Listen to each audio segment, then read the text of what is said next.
नमस्कार दोस्तों, स्वागत है आप सभी का। उम्मीद करते हैं आप सभी लोग स्वस्थ हैं। दोस्तों, हम आपको असिस्टेंट स्टैटिस्टिकल ऑफिसर परीक्षा 2024 का पेपर सॉल्व करवा रहे थे। कॉमन पेपर में टेक्निक ऑफ स्टैटिस्टिकल एनालिसिस का दोस्तों हम आपको सॉल्यूशन करवा रहे थे।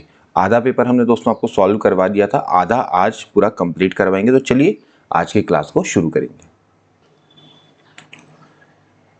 अब बात करेंगे दोस्तों आज के क्वेश्चन की। देखिए, the sum of absolute deviation about median is, sum of absolute deviation about the median is यानी कि summation of mod of x minus, अगर यहाँ पर मान लेते हैं ए है, तो दोस्तों अगर ये सम ऑफ डेविएशन अबाउट मीडियन अगर हम दोस्तों लेते हैं तो ये वैल्यू आपकी मिनिमम होती है। जैसे सम ऑफ स्क्वायर की हम बात करते हैं, वो आपका मिनिमम होता है अबाउट मीन। तो ऐसी अगर यहाँ पर दोस्तों मीडियन ले लेंगे तो मीडियन पे दोस्तों ये क्या होता है, मिनिमम होता है। तो यानी कि बी वाला ऑप्शन इसका करेक्ट हो जाएगा। Sum of absolute deviation about the median is always minimum. अगला प्रश्न देखेंगे, index number I satisfy circular test. तो सर्कुलर टेस्ट के बारे में हमने आपको दोस्तों कल भी बताया था। तो सर्कुलर टेस्ट को सेटिस्फाई करने के लिए यहाँ पर क्या होगा, ऑप्शन नंबर ए है आई ए बी सी सी ए बराबर 1, आई ए बी बी सी बराबर 1, ए बी बी ए बराबर 1।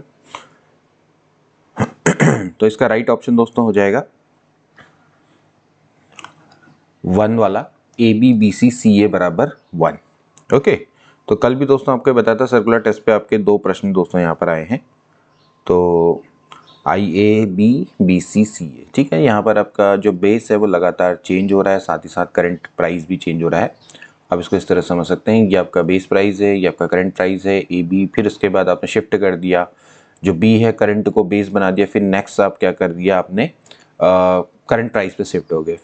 फिर आपका ये जो सी है करंट है, ये बेस बन जाएगा, देन जो ओल्ड वाला है वो आपका करंट प्राइस बन जाएगा। तो तीनों का प्रोडक्ट आपका क्या आना चाहिए, 1 आना चाहिए। तो ये आपका एक सर्किल टाइप का बनाएगा ना, तो इसको हम क्या बोलेंगे, सर्कुलर टेस्ट बोलेंगे। ठीक, इसके बाद अगला देखेंगे, find the geometric mean of the following series. आपने क्या करना है, इस सीरीज की ज्योमेट्रिक मीन को निकालना है। ज्योमेट्रिक मीन कैसे निकालते हैं दोस्तों, a1 a2 से लेकर an की पावर 1/n, ऐसे करके हम n टर्म्स का ज्योमेट्रिक मीन निकालते हैं।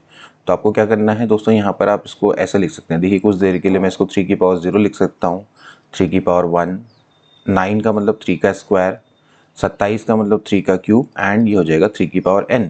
ओके, अब मुझे क्या करना है, इसका प्रोडक्ट करना है। ठीक है, तो प्रोडक्ट करेंगे तो कितना आ जाएगा, 3 की पावर 0, 3 की पावर 1, 3 की पावर 2 से लेकर 3 की पावर n।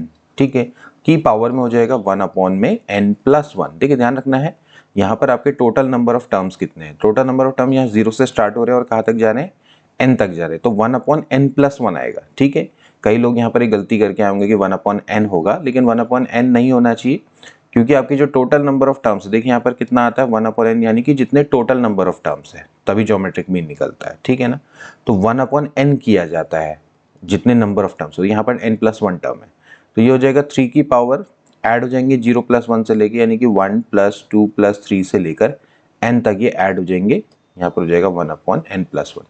तो वी नो दैट कि भैया इसका फॉर्मूला क्या होता है, ये होता है n × n+1/2, और डिवाइड में आपका कितना है 1 में n+1 बाहर से, तो n+1 से n+1 कैंसिल आउट हो जाएगा, ये आ जाएगा 3 की power n/2। So C option will be right. Next देखेंगे इसके बाद नेक्स्ट देखेंगे, the frequency distribution is symmetrical if. देखिए, कोई भी फ्रीक्वेंसी डिस्ट्रीब्यूशन है सिमेट्रिकल तब होता है जब उसका स्क्यूनेस क्या हो जाता है, 0 हो जाता है। अभी हमने कल भी फॉर्मूला पढ़ा था स्क्यूनेस का in the terms of quartile basis, Q3 + Q1 - 2Q2 बट्टे कितना होता है, Q3 - Q1, कल हमने पढ़ा। इसमें स्क्यूनेस अगर 0 रख दीजिए तो ये ऊपर वाला टर्म क्या होना चाहिए, 0 के बराबर होना चाहिए, यानी कि Q3 + Q1 - 2Q2 must be equal to 0। So Q3 + Q1 बराबर होना चाहिए ट्वाइस ऑफ Q2। ठीक है, तो डी वाला ऑप्शन इसका करेक्ट हो जाएगा। अगला देखेंगे Paasche index is based on base year quantities, current year quantities, normal year quantities, या फिर नन ऑफ दीज। तो इसका राइट आंसर है करंट ईयर क्वांटिटीज। ओके, यहाँ पर आपके दो टाइप के इंडेक्स होते हैं दोस्तों, एक होता है लास्ट पेयर्स और दूसरा होता है पैशे। ठीक है, लास्ट पेयर आपका क्या होता है, बेस ईयर क्वांटिटीज पर होता है। इसका फॉर्मूला होता है P01, अगर मैं निकालूं यहाँ पर से L01, तो ये होता है दोस्तों समीशन P1, यानी कि जो करंट ईयर का प्राइस है, बेस ईयर का प्राइस, इसको मल्टीप्लाई करेंगे बेस ईयर की क्वांटिटी से, ठीक है, ये इसका फॉर्मूला होता है। तो समीशन P1 Q0 बट्टे P0 Q0, ओके, ये फॉर्मूला होता है आपका लास्ट पेयर का। पाशे के फॉर्मूला की बात करी जाए तो प्राइस का तो सेम रहेगा हिसाब किताब, P1 बट्टे P0, यहाँ पर आपका करंट ईयर क्वांटिटी आ जाएगी, ठीक है, ये प्राइस है P1 और ये Q क्या है, क्वांटिटी, तो ये करंट ईयर क्वांटिटी पर बेस्ड होता है, ठीक है। तो ये फॉर्मूला होता है पाशे का ये फॉर्मूला होता है। तो समीशन करके हम इसको इस तरह से दिखा सकते हैं।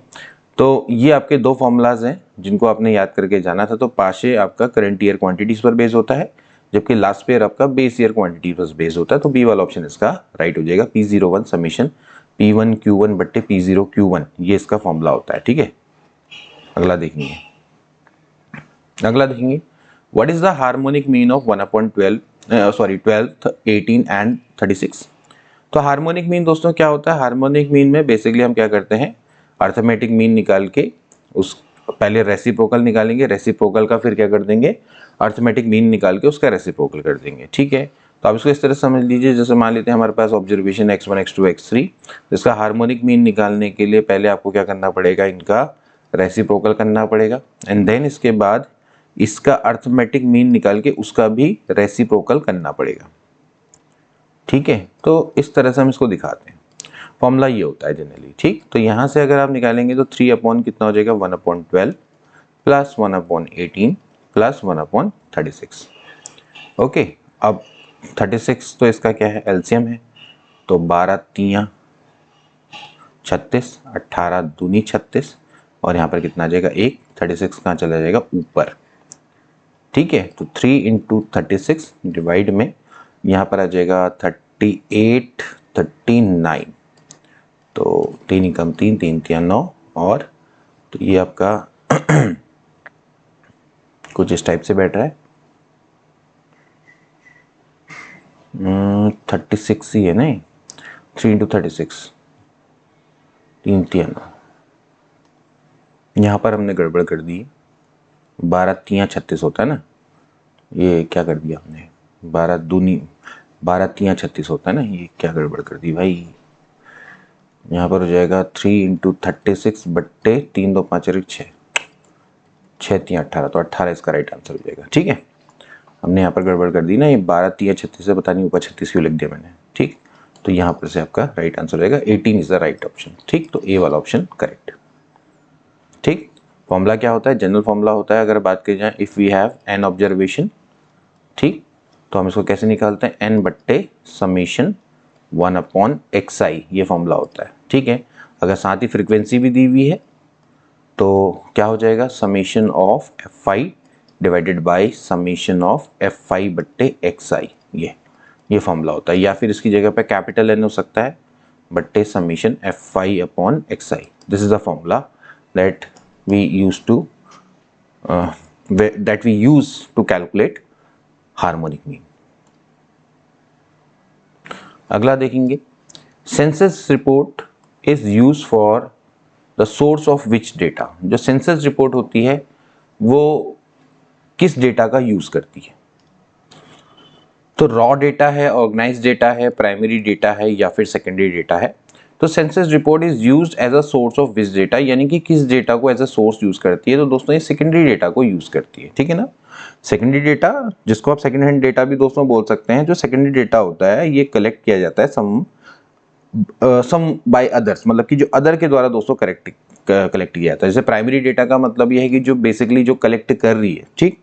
तो हम सेकेंडरी डेटा को सिंपली समझ सकते हैं कि जो दूसरा के द्वारा जो कलेक्ट किया गया डेटा है उसका दोस्तों आपने यूज करना है, ठीक है। तो सेंसस रिपोर्ट में जनरली क्या होता है कि सेकेंडरी डेटा को दोस्तों यूज किया जाता है, ठीक है, मतलब कि उस डेटा को यूज किया जाता है जो कि दूसरे के द्वारा कलेक्ट किया जाता है। जैसे कि कुछ गवर्नमेंट डिपार्टमेंट्स होते हैं ना, वो आपके क्या होते हैं, डेटा को कलेक्ट करते हैं, तो वो जो डेटा को स्वयं कलेक्ट कर रहे हैं वो क्या कहलाता है, प्राथमिक डेटा, प्राइमरी डेटा कहलाता है।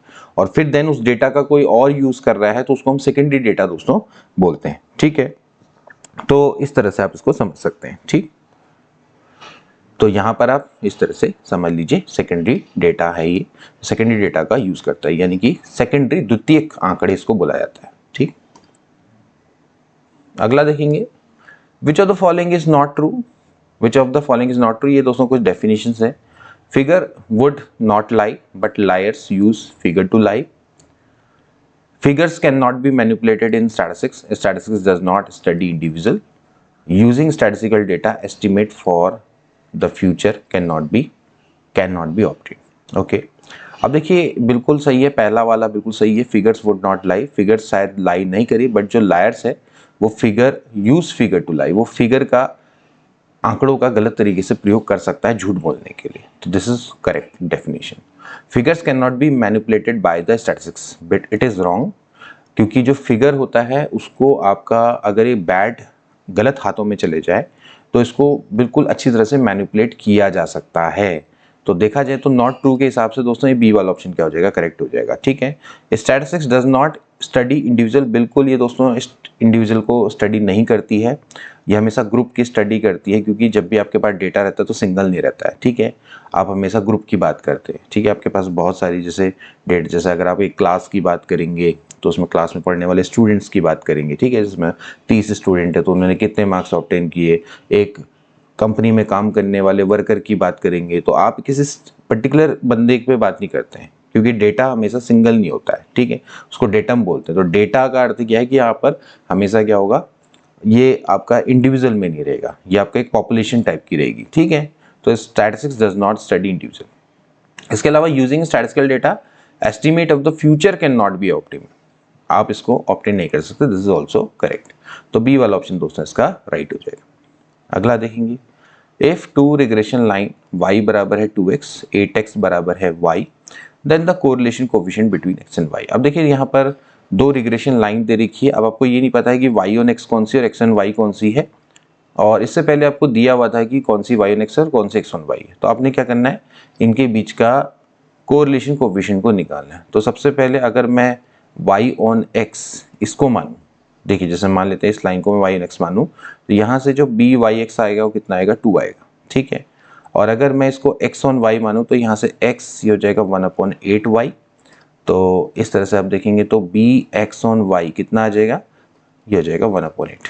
ठीक है, तो अगर मैं इन दोनों को मल्टीप्लाई करता हूँ, 2 × 1/8 करता हूँ, तो ये आ जाता है 1/4, विच इज करेक्ट, क्योंकि इन दोनों का जो प्रोडक्ट है दोस्तों आपका क्या आना चाहिए, लेस देन इक्वल टू 1 आना चाहिए। ठीक है, तो R यानी कि कार्ल पियर्सन कोरिलेशन कोफिशिएंट होता है, उसका स्क्वायर इन दोनों के प्रोडक्ट के बराबर होता है। ठीक है, तो 2 × कितना हो जाएगा, 1/8, तो ये आ जाएगा आपका 1/4, तो R की जो वैल्यू हो कितनी आ जाएगी, 1/2 आ जाएगी। ठीक, तो C option will be correct. ठीक है, अब देखिए ऑन दी अदर हैंड अगर मैं हिट एंड ट्रायल मेथड है, अगर मैं इसको नहीं मानता या इसको मैं अगर x ऑन y मान लेता तो x बराबर 1/2y हो जाता। ठीक है, और y बराबर हो जाता 8x। तो इन दैट केस आपका ये होता आपका bx on y and this will be by on x 8। सो इस केस में आपका 8 × 1/2 हो जाता, जो कि 4 आता। तो कार्ल पियर्सन कोरिलेशन कोफिशिएंट है उसकी वैल्यू तो -1 से लेके 1 के बीच में लाई करती है, तो इसका स्क्वायर ही आपका 4 के बराबर आता, तो r की वैल्यू +-2 आती, विच इज़ नॉट राइट। ठीक है ना, क्योंकि इसकी वैल्यू 1 से ज़्यादा नहीं हो सकती, तो इस तरह से ही हमारी जो प्रेडिक्शन है वो गलत हो जाती। तो हमारी पहली प्रेडिक्शन सही बैठ गई। ओके, या हमारा जो पहली चॉइस है सही बैठ गई। इसी तरह से आपको दोस्तों इसको अंदाजा लगा के सॉल्व करना होता है। आपने देखना होता है कि प्रोडक्ट है वो आपका लेस देन 1 आना चाहिए। ठीक, अगला देखेंगे, when the two regression lines are perpendicular to each other then the correlation coefficient between x and y। अब देखिए जब आपकी दो रिग्रेशन लाइन है वो एक दूसरे पे परपेंडिकुलर हैं, तो Karl Pearson correlation coefficient between x and y क्या हो जाएगा।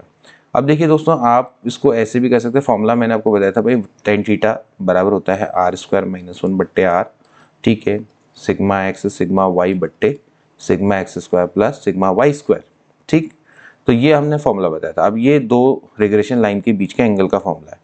अब ये परपेंडिकुलर है तो थीटा बराबर क्या हो जाएगा, 90 डिग्री, यानी कि ये तो बन जाएगा इन्फिनिटी। अब ये इन्फिनिटी बताइए कब होगा, जब ये r क्या हो जाएगा, 0 हो जाएगा। ठीक है, यानी कि जो अगर कोरिलेशन कोफिशिएंट है वो आपका 0 होना चाहिए अगर आपके टू रिग्रेशन लाइंस आपस में परपेंडिकुलर हैं, तो परपेंडिकुलर हैं तो क्या आ जाएगा, आर बराबर क्या आ जाएगा दोस्तों, 0 आ जाएगा। इस तरह से आप इसको समझ सकते हैं, कोई भी समस्या नहीं है, तो 0 will be the right answer. अगला देखेंगे, if the two regression lines are 8x minus 10y plus 66, दूसरी आपको कह रखा है then the mean value of x and y। देखिए मीन वैल्यू आपको क्या निकालनी है, x बार y बार निकालनी है। ठीक, इसको निकालने का सिंपल तरीका होता है इन दोनों को आपस में सॉल्व कर दो, तो इन दोनों का सॉल्व करके जो इंटरसेक्शन पॉइंट होता है वही आपका क्या होता है, मीन होता है। ठीक, बहुत आसानी से इसको आप कर सकते हैं, रिग्रेशन से काफ़ी प्रश्न आए हैं। तो ये हो जाएगा 8x माइनस 10y प्लस 66 बराबर 0, और अगला है दोस्तों 40x माइनस 18y बराबर है 214, माइनस 214। ये काम करते हैं, इसको बराबर माइनस 66 लिखते हैं, इसको लिखते हैं बराबर 214। इसको आपने सॉल्व करना है बस। ठीक है, इसको 5 से मल्टीप्लाई करके सब्ट्रैक्ट कर देते हैं, तो 8 पंजे 40, ये कट जाएगा, यहाँ पर माइनस आ जाएगा, यहाँ पर प्लस आ जाएगा, ये आपका 50, तो माइनस 50, यहाँ पर भी माइनस हो जाएगा। ठीक है, तो हो जाएगा माइनस 50 प्लस 18 यानी कि माइनस 32y बराबर हो जाएगा, इन दोनों को ऐड करना है, 6 पंजे 30, 6 पंजे 30 और 3 33, 214, 4 3 और 1 4, 3 2 5। ठीक है, तो माइनस में 544 आएगा। ठीक है, इस टाइप से आएगा। उसके बाद तो y बराबर हो जाएगा 544 बट्टे 32। इसको सॉल्व करेंगे आगे तो आप देख सकते हैं दोस्तों कि आपका 4 है लास्ट में, 4 से आउट हो जाएगा, मतलब 4 से कट जाएगा, 4 8 32, ये हो जाएगा आपका 4 एकम 4, 4 3 12, ओके, और 4 6 24। अब ये देखेंगे तो दोस्तों आपका 8 से ही चला जाता है, 8 एकम हो गया 8, और कितना बचता है दोस्तों, 8 7 56, यानी कि 17 आ जाता है। तो y बार तो आपका 17 आ गया, देखिए y बार 17 आ गया। यहाँ पर आप देख सकते हैं y बार 17 एक ही जगह पे दिखाई दे रहा है, हालांकि नन ऑफ दीज भी है, तो आपको चेक करना चाहिए। इसका सीधे आप आंसर x बार ये वाला a मान लेते हैं, लेकिन फिर भी एक बार चेक कर लेते हैं। तो 8x माइनस 10y यानी कि 170 बराबर हो जाएगा माइनस 66, तो 8x बराबर हो जाएगा 170 माइनस 66। ठीक है, तो यहाँ से x बराबर आ जाएगा 108 डिवाइडेड बाई 8, तो 104 डिवाइडेड बाई 8, तो 8 एकम 8 और 8 3 24। ठीक, तो 13 वाला राइट आंसर। तो x बार आपका 13 आ गया, y बार आपका 17 आ गया। इस तरह से निकाल लेंगे। नेक्स्ट सेट थ्योरी पर a and b are two sets, then आपको बताना है कि क्या है, a माइनस बी बराबर इंटरसेक्शन b होता है, नहीं, a माइनस बी का अर्थ क्या है, आपको वो एलिमेंट होंगे x such that x is the element of a and x not the element of b। ठीक है, तो अगर थ्योरेटिकली इसको देखा जाए तो एंड है बीच में, a इंटरसेक्शन b कॉम्प्लीमेंट होना चाहिए, क्योंकि not the element of b है ना, तो b में जो नहीं है, तो x a का एलिमेंट है एंड b का एलिमेंट नहीं है, तो a इंटरसेक्शन b कॉम्प्लीमेंट। तो हिसाब से देखा जाए तो बी वाला ऑप्शन इसका राइट है, तो a माइनस बी क्या होना चाहिए, इंटरसेक्शन b कॉम्प्लीमेंट के बराबर चाहिए, बाकी ये भी गलत है। ठीक, तो बी वाला ऑप्शन इसका राइट हो जाएगा। नेक्स्ट देखेंगे, अगला देखेंगे लॉग पर बेस क्वेश्चन है, लॉग 10 बेस 27 बराबर आपको दे रखा 1.431, आपको लॉग 10 बेस 9 की वैल्यू को निकालना है। चलिए कैसे निकालेंगे, देखिए लॉग 10 बेस 27 बराबर आपको दिया हुआ है 1.431। ठीक है, आप सबसे पहले इसको दोस्तों प्रॉपर लिखिए, लॉग 10 बेस को लिख सकता हूँ मैं 3 की पावर 3 बराबर हो जाएगा 1.431, तो यहाँ से हो जाएगा 3 लॉग 10 मतलब 3 लॉग 3 बराबर हो जाएगा 1.431। यहाँ से हमें दोस्तों लॉग 3 की वैल्यू मिल जाएगी। ठीक है, जो कि हमारे लिए जरूरी है, डिवाइडेड बाय 3 करेंगे तो हो जाएगा 3 चक्को 12 होता है। ठीक है, 2 बचेगा, 3 सत्ते 21, फिर 3 सत्ते 21। ठीक है, तो 3 चक्को 12 हो गया, फिर यहाँ पर से तो ये हो गया 0.477। ठीक है, अब इसका हमें यूज़ करना है। देखिए हमें क्या निकालना है, लॉग 10 बेस 9 निकालना है, लॉग 10 बेस 9। लॉग 10 बेस 9 क्या हो जाएगा दोस्तों, हो जाएगा लॉग 10 बेस 3 का स्क्वायर, तो हो जाएगा 2 लॉग 10 बेस 3।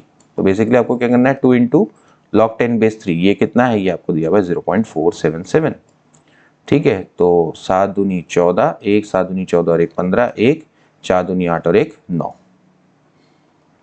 तो 0.954 इसका राइट आंसर हो जाएगा। तो C option will be right. तो कोई भी समस्या नहीं, बड़े आसानी से निकाल सकते हैं। आपको क्या करना था, log 10 बेस 3 की वैल्यू निकालनी थी, उसके बाद आप आसानी से log 10 बेस 9 की वैल्यू को निकाल सकते हैं। नेक्स्ट देखेंगे, अगला प्रश्न देखेंगे। Two set of data have equal number of observation, equal means, equal variance, what will be the standard deviation of the combined set of data. तो देखिए दोस्तों, इसको किस तरह से किया जाएगा, इसका सॉल्यूशन देख लेते हैं एक बार। देखिए, टू सेट्स ऑफ डेटा है जिसमें इक्वल नंबर ऑफ ऑब्जर्वेशन है, इक्वल मीन्स है, लेकिन जनरली अगर मान लीजिए कि इक्वल नंबर ऑफ ऑब्जर्वेशन नहीं है, सब कुछ अलग अलग है, तो फिर उस केस में जो पूल्ड स्टैंडर्ड डेविएशन है, कंबाइंड स्टैंडर्ड डेविएशन है, उसका फॉर्मूला क्या होता है। जैसे मान लेते हैं आपके पास दो सेट्स हैं, एक में n1 नंबर ऑफ ऑब्जर्वेशन है, एक में n2 नंबर ऑफ ऑब्जर्वेशन है, एक का मीन है x1 बार, एक का मीन है x2 बार, ओके, और एक का स्टैंडर्ड डेविएशन आपका सिग्मा 1 है, दूसरे का स्टैंडर्ड डेविएशन सिग्मा 2 है, ठीक है। तो कंबाइंड वाला कैसे निकाला जाता है दोस्तों, ये हो जाता है n1 इंटू, यहाँ पर आ जाएगा sigma 1 square plus d1 square plus n2 into हो जाएगा sigma 2 square plus d2 square divide में n1 प्लस n2, ठीक है। अब जहाँ पर d1 और d2 क्या है, d1 का मतलब है डेविएशन, ठीक है, डेविएशन फ्रॉम पूल्ड मीन। जैसे पूल्ड मीन मान लेते हैं x बार है, तो इसकी वैल्यू होगी n1 x1 बार प्लस n2 x2 बार बट्टे n1 प्लस n2, ये। तो यहाँ पर जो डेविएशन देखा जाएगा, तो डेविएशन का अर्थ हो जाएगा x1 बार माइनस x बार डेविएशन, ठीक है। इसका स्क्वायर कर देंगे, जो भी इन दोनों में से मिनिमम होगा, तो आप इसको ऐसे दिखाएंगे डिफरेंस, ठीक है। d2 बराबर क्या हो जाएगा, x2 माइनस x बार, जो दोनों में से जो भी डिफरेंस होगा बाद में इसका स्क्वायर हो जाएगा। तो इस तरह से निकालते हैं, ठीक। तो यहाँ पर देखिए हमें क्या क्या है, देखिए हमें n1 बराबर n2 दिया हुआ है, दूसरा हमें लेट इसको n मान लेते हैं, ठीक है। हमें x1 बार बराबर x2 बार बराबर हम लेट मान लेते हैं कुछ देर के लिए x बार मान लेते हैं, दोनों को बराबर, ये भी आपको बराबर दिया हुआ, चलो ठीक है। इसके अगर मैं यहाँ से x बार निकालूं, तो देखिए x बार क्या हो जाएगा, अगर मैं इस फॉर्मूला से देखूं, इसमें यहाँ पर मैं रखूंगा, तो इट विल बिकम, देखिए ये बराबर है x1 x2 बार बराबर है, तो यहाँ से आ जाएगा आपका n x1 बार प्लस n, इसकी जगह पे x1 बार रख देता हूँ, अपॉन हो जाएगा n प्लस n, ठीक है। तो ये आपका कैंसिल आउट हो जाएगा, तो ये बन जाएगा 2x1 बार डिवाइडेड बाई 2। तो बेसिकली ये आपका क्या आ गया, x1 बार आ गया, यानी कि x1 बार x2 बार x बार, उनका जो पूल्ड मीन है वो भी सेम है, तो इसकी जगह पे x बार लिख देते हैं, यानी कि x1 और x2 की जगह पे x बार, ठीक है। अब बारी आती है d निकालने की, तो डिविजन का मतलब क्या है कि डेविएशन का मतलब है कि x1 बार माइनस x बार, ठीक है, ये बार होगा, तो x1 बार माइनस x बार। अब आपको पता है भाई x बार और x1 बार तो दोनों सेम है, तो ये भी x1 बार है, तो ये 0 हो जाएगा। सिमिलरली जो d2 है वो भी आपका क्या आ जाएगा, 0। तो डेविएशन ये दोनों क्या आ जाएंगे, इन दिस केस 0 आ जाएंगे, ठीक है, क्योंकि सारी चीज़ें बराबर दे रखी। हमें इसको सिग्मा सी मान लेते हैं, स्क्वायर होता है, ठीक है, तो सिग्मा सी स्क्वायर ये हमें दोस्तों निकालना है, ओके। अब यहाँ से n1 और n2 दोनों की वैल्यू सेम है, तो इसकी जगह पे n मान लेते हैं, सिग्मा 1 सिग्मा 2 दोनों सेम दे रखे हैं दोस्तों, यहाँ पर क्या है इसकी वैल्यू सिग्मा स्क्वायर, तो सिग्मा स्क्वायर हो गया, प्लस डेविएशन आपका दोस्तों है 0, और यहाँ पर ये सिग्मा स्क्वायर है, यहाँ पर भी डेविएशन क्या है 0, इसके नीचे आपका कितना हो जाएगा n प्लस n, ठीक है। तो sigma C square must be equal to, ये हो जाएगा twice of n sigma square divided by twice of n। तो ये और ये कैंसिल आउट हो गया, कितना आ गया सिग्मा स्क्वायर, तो कंबाइंड वेरिएंस आपका कितना हो जाएगा standard deviation, it will be under root sigma square, that is ultimately sigma, ठीक। तो सिग्मा इसका क्या हो जाएगा, राइट ऑप्शन हो जाएगा, so A option will be correct, ठीक है। आप इस फॉर्मूला को बहुत अच्छे से याद रखें। देखिए मान लेते हैं हमारे पास जब दो ऑब्जर्वेशन है और they have different means, different variance and the number of data set of observation is also different, तो अगर हमें इसका combined variance निकालना होता है, standard deviation निकालना होता है, तो ये फॉर्मूला का दोस्तों हम यूज़ करते हैं, ठीक है। तो इसी फॉर्मूला का हमने दोस्तों यूज़ करना है, ठीक। और ये जो d1 है ये आप समझ लीजिए कि ये क्या है, deviation from the combined mean, pooled mean, तो इसको आप ऐसे निकालते हैं, और इसका फॉर्मूला होता है d1 बराबर x1 माइनस x बार। x बार कैसे निकलता है, ऐसे, दोनों का कंबाइंड मीन, पूल्ड मीन, ठीक है। यहाँ पर हमने देखा कंबाइंड मीन पूल्ड मीन भी क्या है आपका सेम ही है, वो भी आपका x बार ही होगा, मतलब कि वो भी x1 और x2 बार के बराबर ही है, तो डेविएशन अपने आप ही 0 हो जाएगा, क्योंकि उसे कितना डेविएट है, कंबाइंड मीन से कितना डेविएट है, ठीक है, तो वो वैल्यू अपने आप ही 0 होगी, d1 d2 0 हो गया, सिग्मा 1 सिग्मा 2 को सिग्मा दिया गया, n1 n2 भी आपका n के बराबर है, बस इसे सॉल्व करो तो सिग्मा ही आ जाएगा दोबारा से। So A option will be correct. इसके बाद अगला देखेंगे, in mesokurtic frequency distribution the fourth central moment is 243, what is the standard deviation, ठीक है। मेसोकैरेक्टिक मैंने आपको बताया था दोस्तों, मेसोकैरेक्टिक के केस में जो कर्टोसिस है वो क्या हो जाता है, 0 हो जाता है, ठीक है। कर्टोसिस 0 हो जाता है जिसकी वैल्यू होती है β2 - 3, वो वैल्यू कितनी है 0, तो β2 बराबर कितना हो गया 3 हो गया, ठीक है। Now we know that β2 basically दोस्तों क्या होता है, β2 होता है आपका μ4, ठीक है, अपॉन, जब हम β2 की बात करते हैं तो μ4 अपॉन μ2 का स्क्वायर, ठीक है, ये बराबर आपको दोस्तों 3 दिया हुआ है। β2 की वैल्यू क्या होती है, μ4 अपॉन μ2 का स्क्वायर, μ4 आपका क्या है, फोर्थ सेंट्रल मोमेंट, और μ2 का स्क्वायर यही आपका क्या होता है, सेकंड सेंट्रल मोमेंट, जिसको कि हम क्या बोलते हैं, स्टैंडर्ड डेविएशन वेरिएंस बोला जाता है। बेसिकली जो μ2 है वही आपका क्या है, सिग्मा के बराबर है, ठीक है, और μ2 का स्क्वायर करेंगे तो क्या बन जाएगा, वेरिएंस बन जाएगा। तो ये बेसिकली स्टैंडर्ड डेविएशन, इसी को आपने निकालना है, बस निकाल लेंगे। तो देखिए क्या हो जाएगा, μ4 हमें गिवन है कितना है, दिस इज 243, डिवाइड में μ2 का square that is sigma square बराबर आपको 3 दिया हुआ है, तो सिग्मा स्क्वायर बराबर हो जाएगा 243 डिवाइडेड बाई 3, तो 3 अट्ठे 24, 3 कम 3, तो सिग्मा बराबर आपका कितना आ जाएगा, 9 आ जाएगा। यही हमें निकालना था, तो यही हमारा क्या है, स्टैंडर्ड डेविएशन है। तो सिग्मा ये आपका इस तरह से कैलकुलेट कर लेंगे, ठीक है। तो आपको दिया हुआ है मेसोकैरेक्टिक, मेसोकैरेक्टिक का मतलब है कि जो आपका जो पिगनेस होती है वो नॉर्मल रहती है, ठीक। तो पिगनेस अगर नॉर्मल है तो देयर इज नो कर्टोसिस, तो कर्टोसिस में सिग्मा 2 0 हो जाएगा, यानी कि β2 - 3 बराबर 0, तो β2 की वैल्यू 3 आ गई। β2 को हम यहाँ से कैलकुलेट करेंगे, दैट इज μ4 बट्टे μ2 का स्क्वायर, μ2 ही दोस्तों आपका क्या होता है, स्टैंडर्ड डेविएशन होता है, ठीक। μ2 का स्क्वायर क्या होता है, वेरिएंस, ठीक। तो यहाँ पर आपका ये जो μ2 है इसकी जगह पे सिग्मा रख दो, यही हमें निकालना है, यहाँ से आप इसको आसानी से निकाल सकते हैं, ठीक। तो ये थे दोस्तों आपके 50 प्रश्न जो कि आपके पूरे हो चुके हैं, और अब आपके आंसर की आपको फर्स्ट वाले पेपर की मिल चुकी है। इसको आप मिलान कर लीजिएगा, जितने भी करेक्ट होते हैं उनको बताइएगा। मिलेंगे नेक्स्ट क्लास में, तब तक के लिए take care and good bye.